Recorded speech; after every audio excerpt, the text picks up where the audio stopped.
Good morning, CLC. I invite you now, in this moment, to just take a nice, deep, cleansing breath, breathing in the love and light that surrounds us. And as you release the breath, release all that no longer serves you. Take another nice, deep, cleansing breath. And when you release this breath, just allow your body to relax. And allow your mind to be here, now.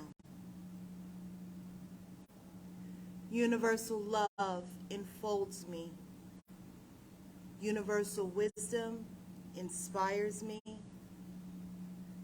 Universal spirit enlightens me. Universal power encircles me. I am one, and all is well. As we begin this inner healing process, let me invite you to relax in quiet confidence, opening yourself to the miracle-working higher power. Now symbolize the unity of your thinking and feeling nature by touching your chest with your hand, and let my words act as your own for your own inner healing, acceptance, and receptivity. I acknowledge that there is a power, intelligence, and wisdom greater than my own. I am in the midst of it, and it is in the midst of me, sensitive and responsive to my every thought, word, action, and feeling. I now make this true for myself by saying aloud, I acknowledge. Acknowledging this higher power working through my life, I admit that I am personally responsible for solving my own problems while being guided and assisted by something greater than myself. As I am ready to surrender the conflicts of my ego to the wisdom of this infinite presence, I simply speak these words: I surrender. Knowing that forgiveness is the key to unconditional love and the feeling of heaven, I now unconditionally forgive anyone and everyone who has ever injured me in any way, real or imagined. And I now forgive myself for all of my mistaken judgments and their resulting actions. From my deepest level of understanding, I now say, I forgive. Realizing that I continually experience the effects of my own thinking, I now choose to allow this higher power to recreate me deeply, filling my mind with thoughts that are only positive, constructive, loving, and beautiful. I call upon this divine inflow by stating aloud, I choose.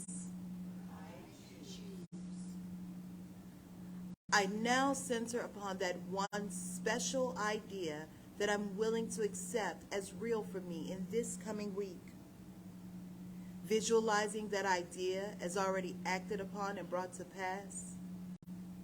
In seeing my idea become a fact of my experience, I enjoy the happiness and peace of my thought fulfilled and gratefully speak these words. I accept, knowing that I have an everlasting place in the midst of the power that sustains all creation, as well as the support of all those around me. I allow myself to relax in the peace of fulfillment and gratitude and say, I release. Now, in my mind's eye, I envision the presence of someone near and dear to me.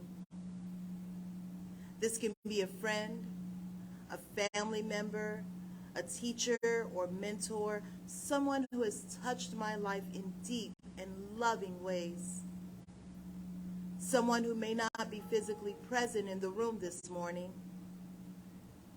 I turn toward that image in my mind's eye and say, I'm grateful for the good in your life.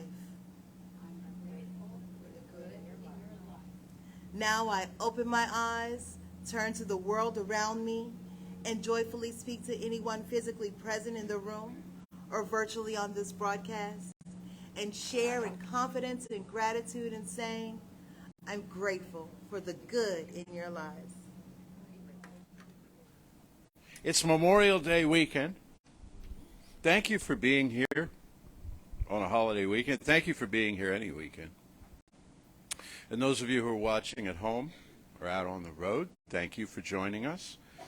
We're in the midst of a series called 6 Ways from Sunday, and I think this is the fourth? Yeah, the fourth way of the 6. And it's going to extend itself through June with a couple of exciting adventures, the last of which will be Reverend David Dewhurst speaking to us on the final Sunday of the month. It's too long since we've heard from you. Too long. So he's going to come rolling up here because he's been preparing since the last time. So he's got a lot of material. He's going to come up here, and you're going to have to tell him enough when the time comes. All right, so a higher idea. Last week we were talking about the idea that there's a spiritual wavelength that we can connect with, that we can tune into. There's a wavelength, a oneness wavelength. How about that? A oneness wavelength that's transmitting itself through all creation, including right by us, right through us. And we can tune into this thing, and we can feel our connection with each other, with creation, and with the source of all creation. And we can make a daily practice of this, a routine practice. In fact, you can make such a habit of it, you forget you've done it. You forget that it is a habit. It's just so natural to you that it becomes the norm of your daily existence. That's what spiritual life is all about. We have these ideas that we've been given that spiritual life is about self-denial and suffering and struggle, and also that it's geographically removed from you. Okay? It's on a mountaintop on another continent, and you have to go there to find it. No, it's immediate. It's right here, where we are, and right now, as we are. Spiritual life. Spiritual life. It's not an overblown, overwrought kind of thing. It's perfectly natural. That's what the mystics have known. And in a peculiar turn of events, that's what's made them seem weird, strange, outside the norm, is because they're saying, look, this is a natural thing. And the people that are all bound up in performance and ritual and tradition are like, it can't be that easy. If it were that easy, everybody'd be doing it. You ever heard that? If it were that easy, everybody'd be doing it. Well, everybody is doing it. Only they don't know they're doing it. And they're not doing it under that name necessarily of spiritual life. they're having a life, and they're being creative, and they're being inventive, and it's a beautiful and wonderful thing, and it's natural too. So anyway, that was last week. The idea that there's this oneness wavelength. Today's a little bit more on that. What you can expect from it, how it's going to show up in your life. It's going to show up as ideas. And I have said repeatedly, and others have as well, that ideas come to us before we are ready for them. Ideas come before we are ready for them. Ideas anticipate our catching up with our own divine nature. And so something occurs that's a little further down the road than we feel ourselves to be. People are all the time wondering, what's my destiny? Like the whole thing's laid out in advance. No, it's a self-created thing, destiny is. And so ideas come to you, and they build on one another, and they form a pavement. They form like a sidewalk, that carries you, that you follow from where you are into some new adventure. Something else to be aware of is that once the new adventure comes, it doesn't stop there. It's not just, boom, here you are. Like people are wanting to know, well, what should I do with my life? What should my career be? Right now, this is a big conversation going on with all the graduations occurring, am I right? Okay?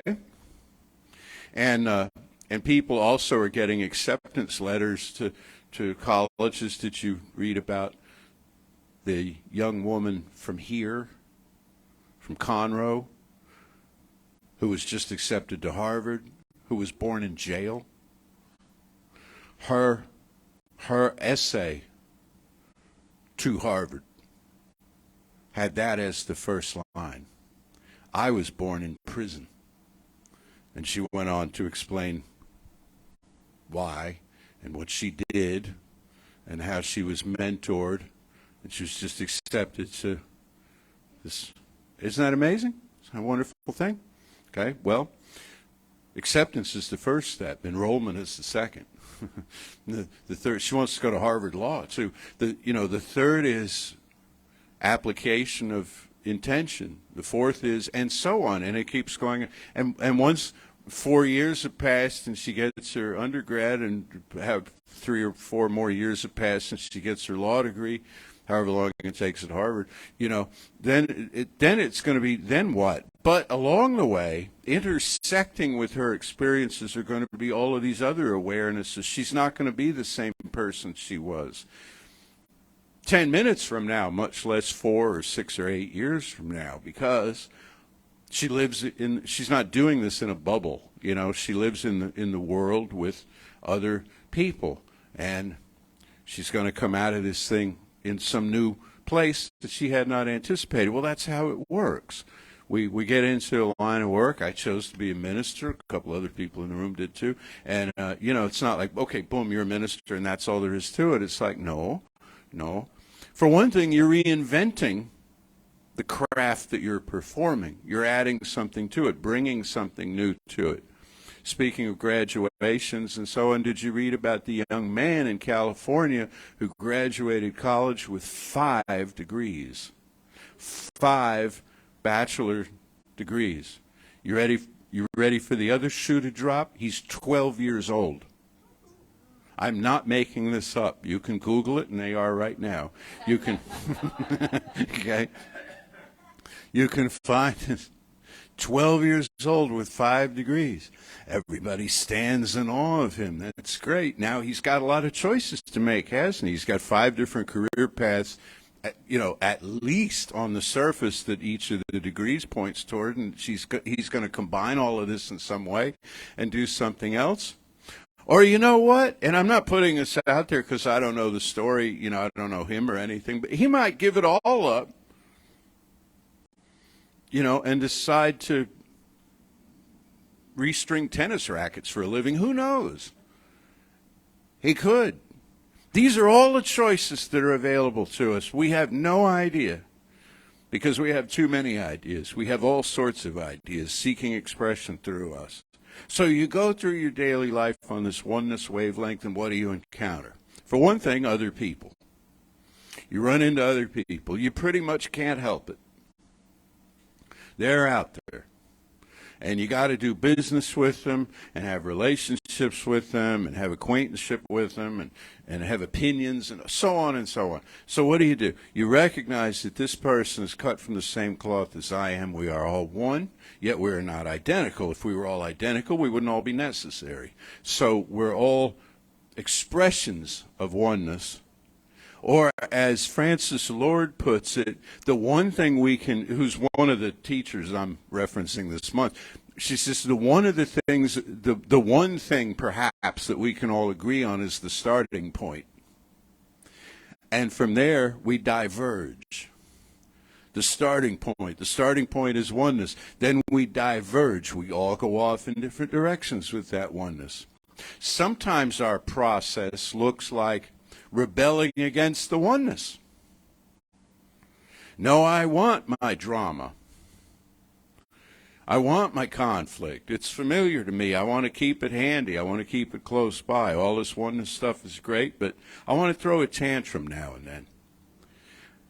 And that's part of the oneness, that it envelops us as we do that.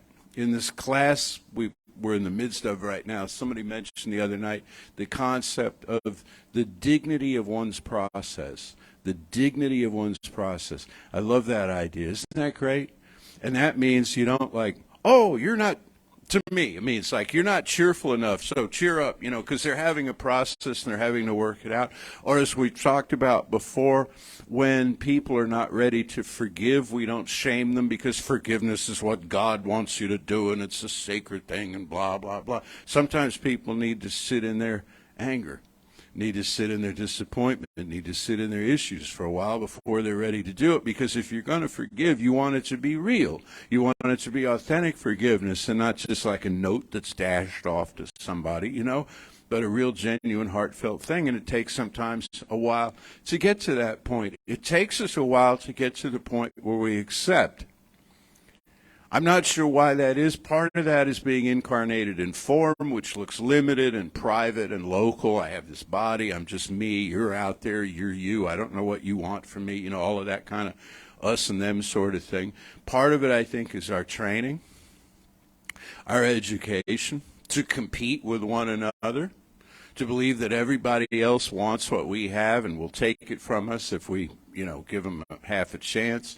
And so we don't learn trust. We don't learn trust.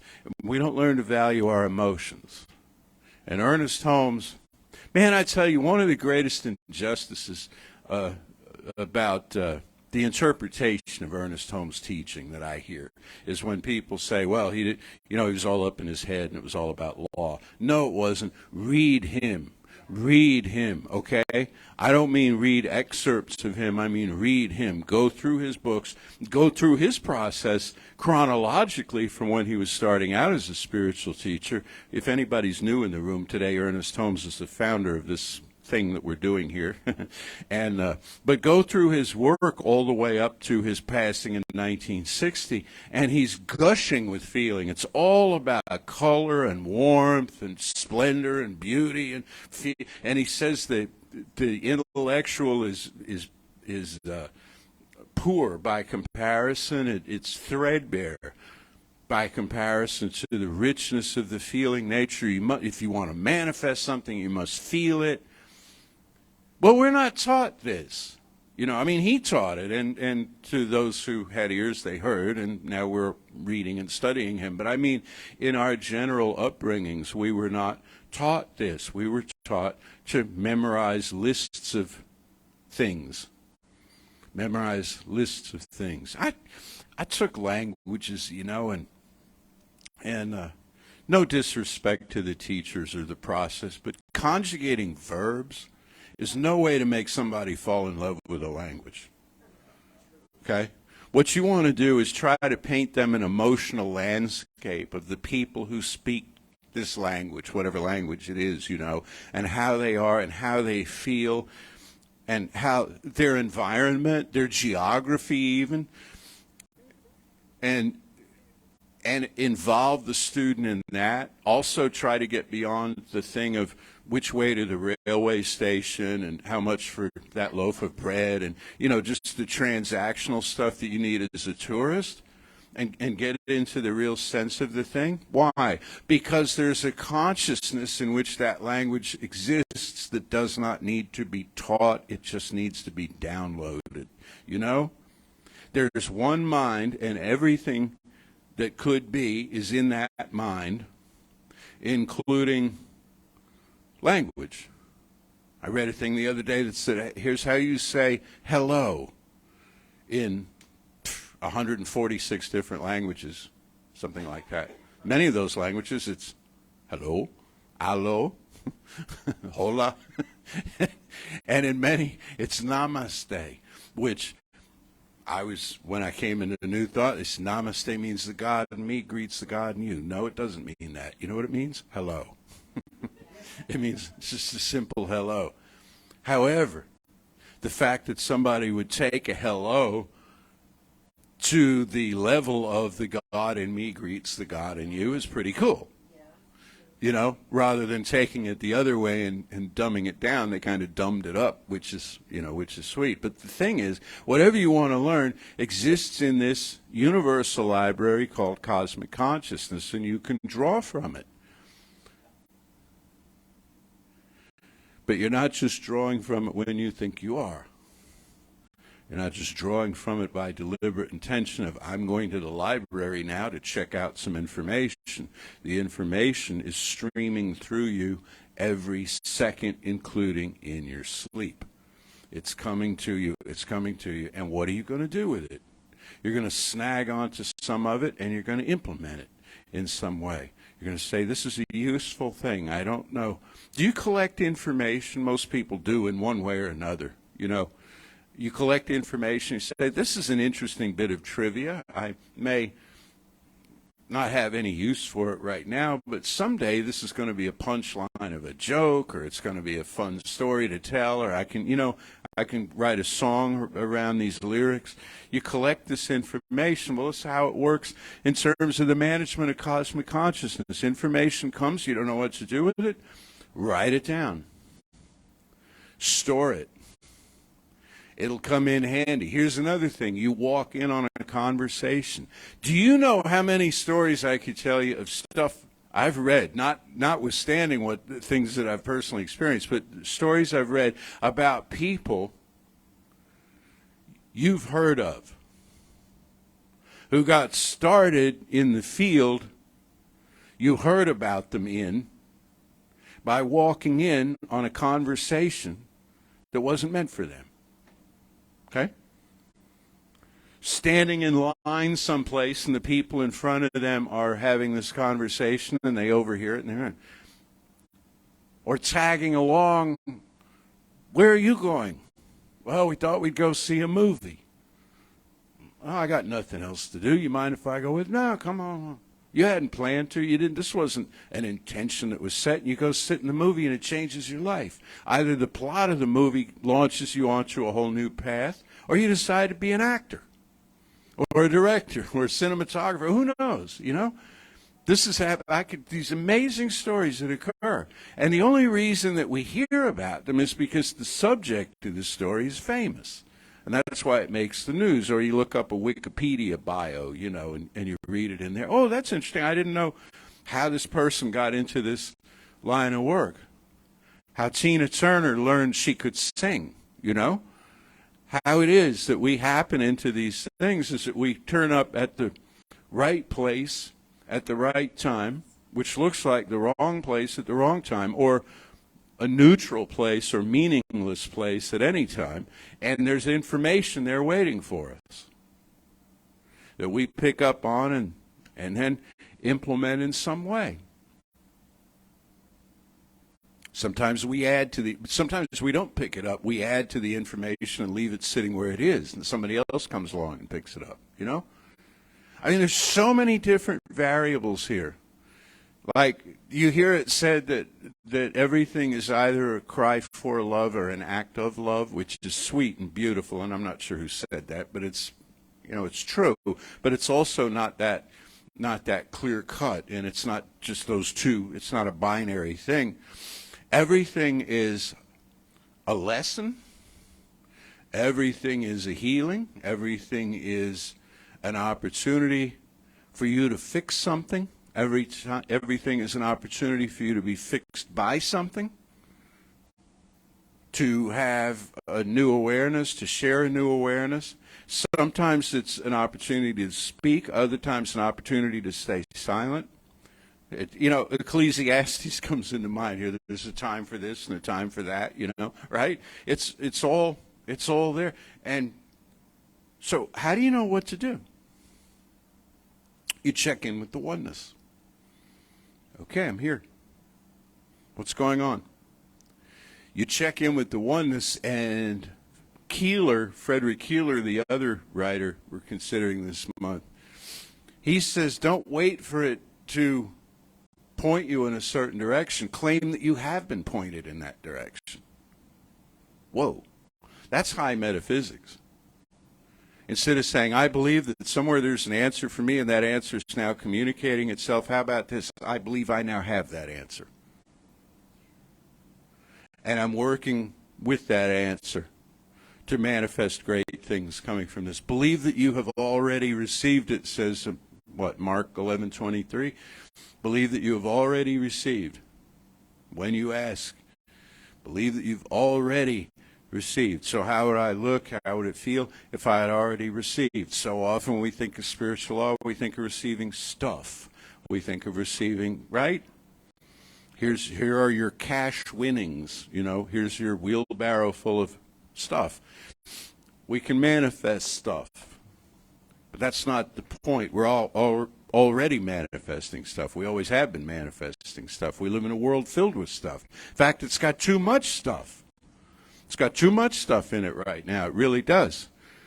The unused stuff is floating in the oceans. The unused stuff is forming enormous landfill piles that can be seen from space. The last thing we need is more stuff. We need context.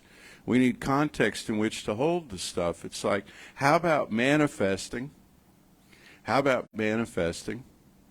a life of meaning, a life of purpose, a life of compassion?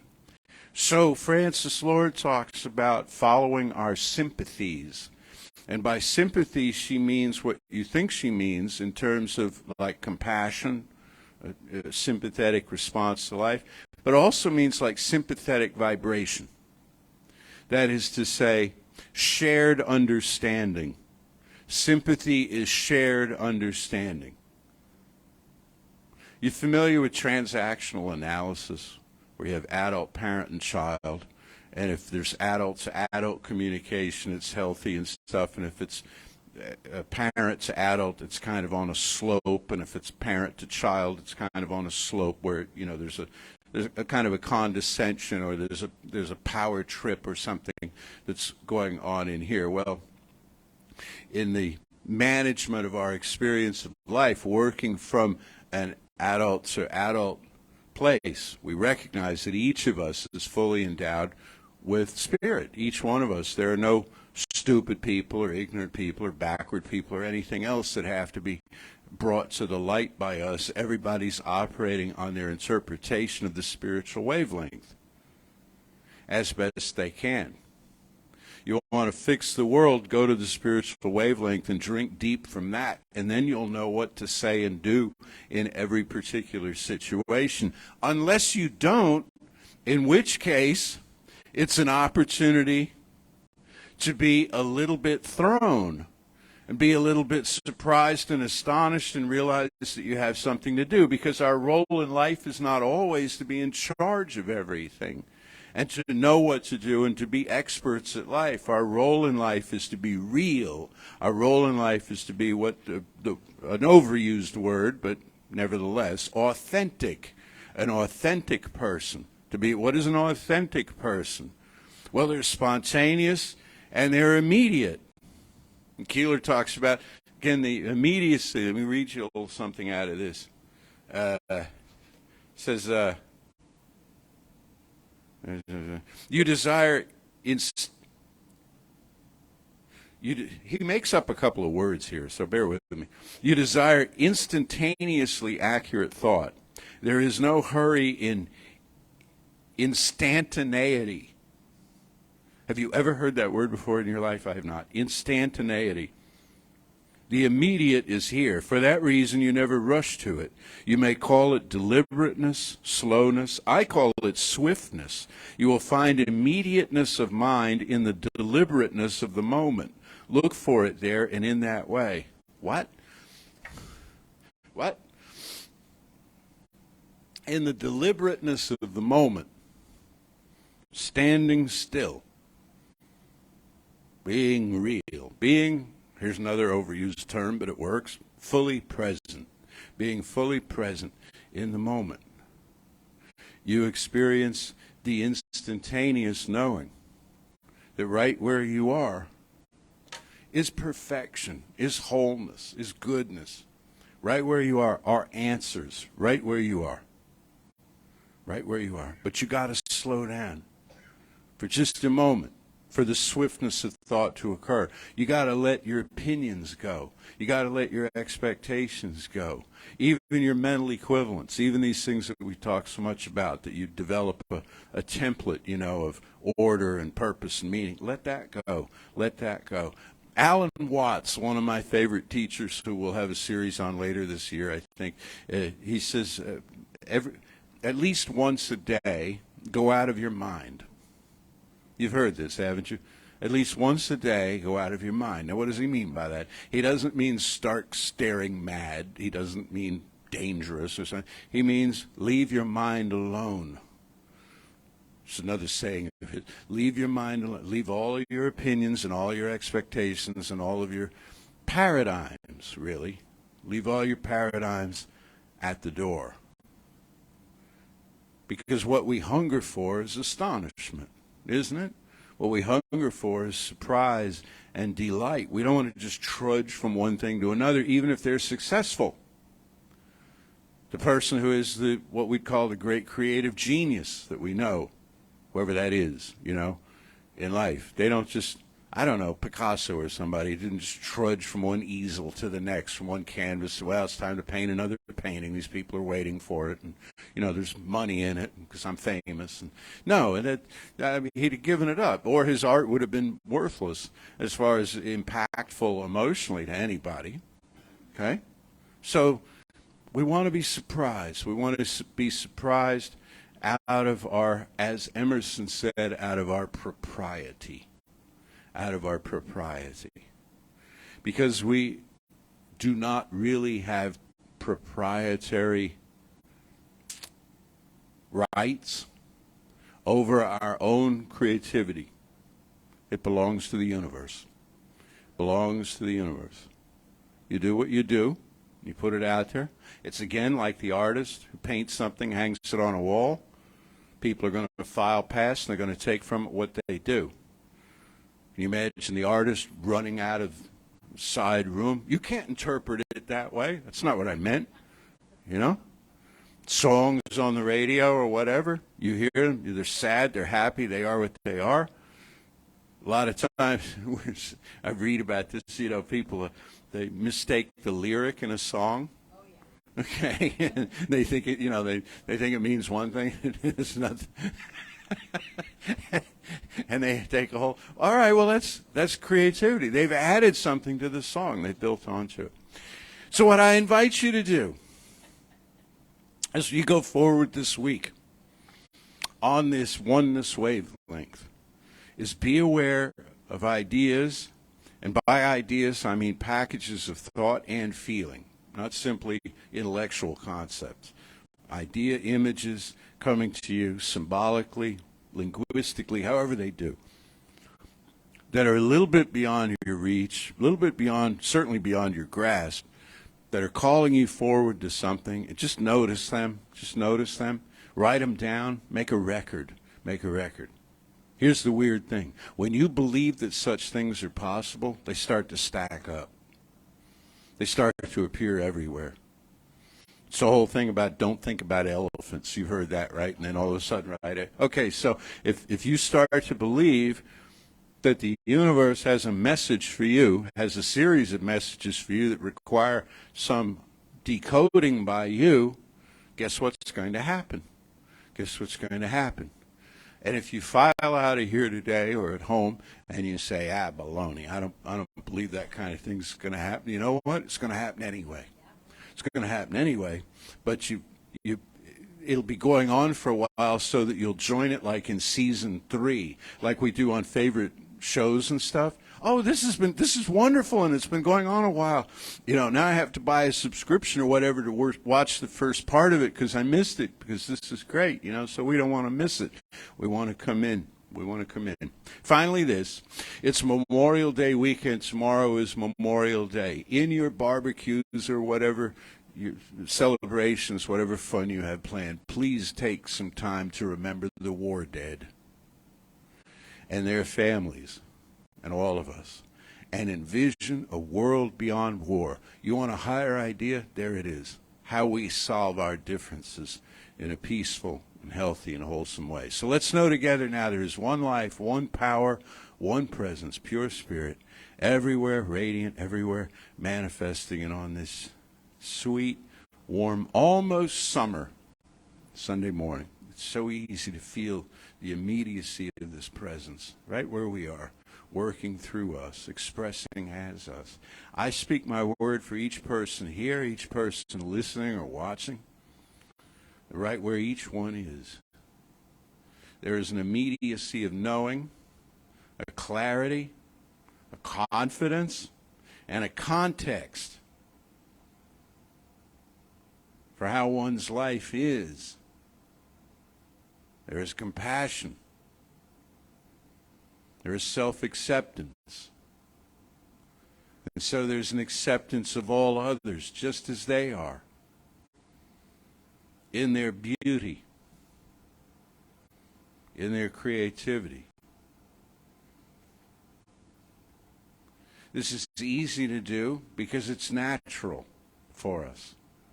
We're not making up a oneness that doesn't exist and wallpapering it over that which does. We are instead revealing the natural course of things, the truth of being, the Holy of Holies. For this knowing, for its manifestation in form, I am so deeply grateful. I release this word now, calling it done, and so it is. Well, welcome back, everyone. That's okay. We don't need to put anybody on the spot. It's all right. Welcome back, everyone. Thank you for being here. Thank you for being a part of this. We appreciate your love. We appreciate your energy. We appreciate your attendance. We appreciate your monetary donations. Everything that you give to this center, we feel honored and grateful for. And it is because of what you do and give to us that we can be here and give back to you. And so with that, now I invite you to say with me, divine love through me blesses and multiplies all the good I am and have, all the good I give and receive. I am prosperous now, and so it is. All right. I think those are my announcements. Then I have about 3 things that I want to say, and we'll see if I remember all 3. The first one is, and it's a meme that I saw today to remind you, it's Memorial Day weekend, and people get Memorial Day confused. So, Armed Forces Day is for the members of the military currently in uniform.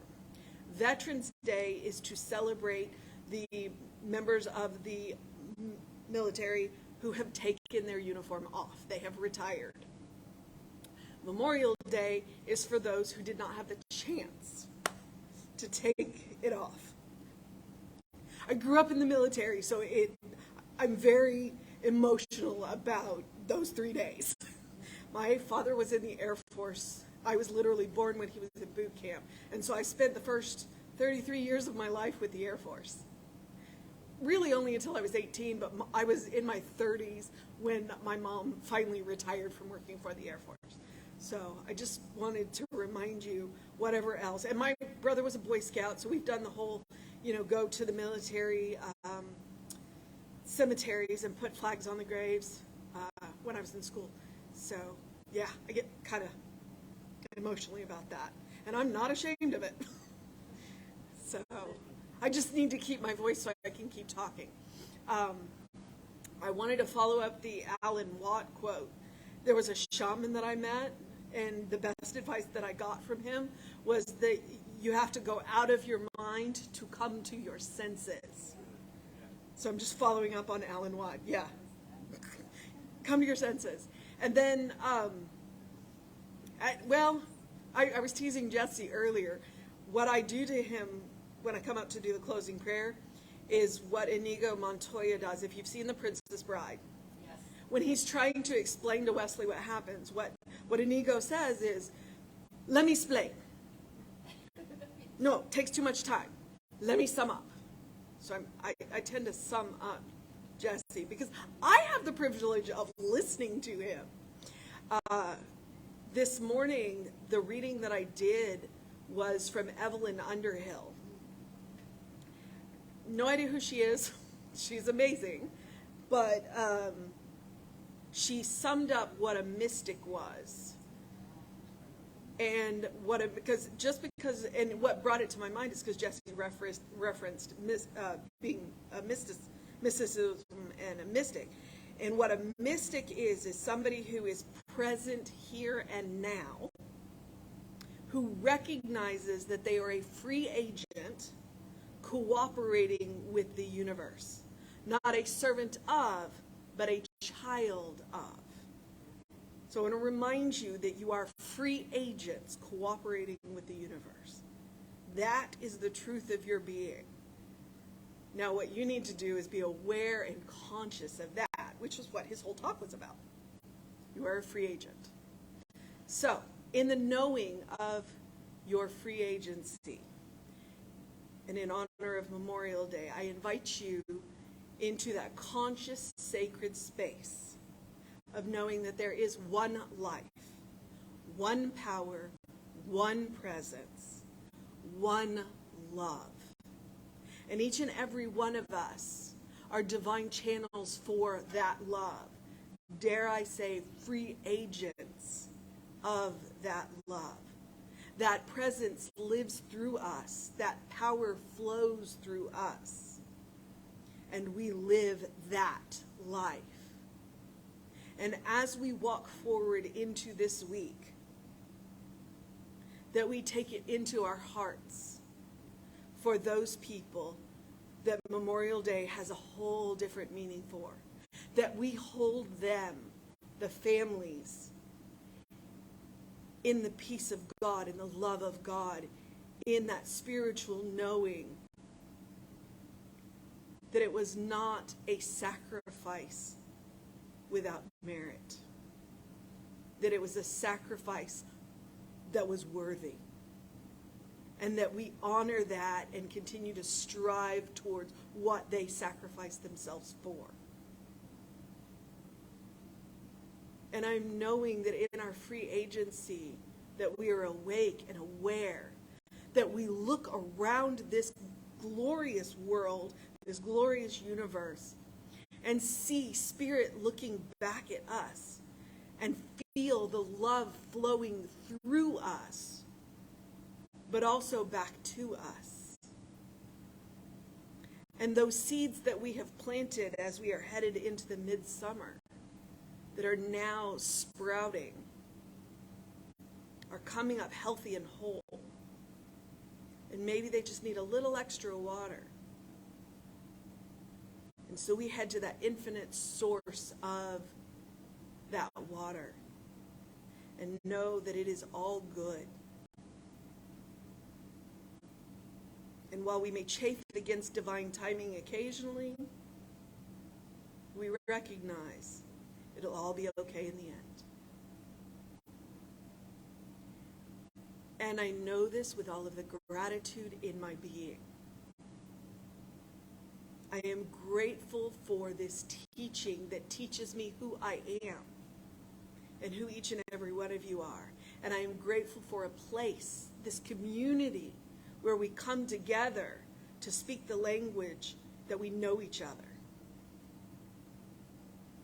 I am grateful for our ministers, our practitioners, our musicians. I'm grateful for each and every one of you.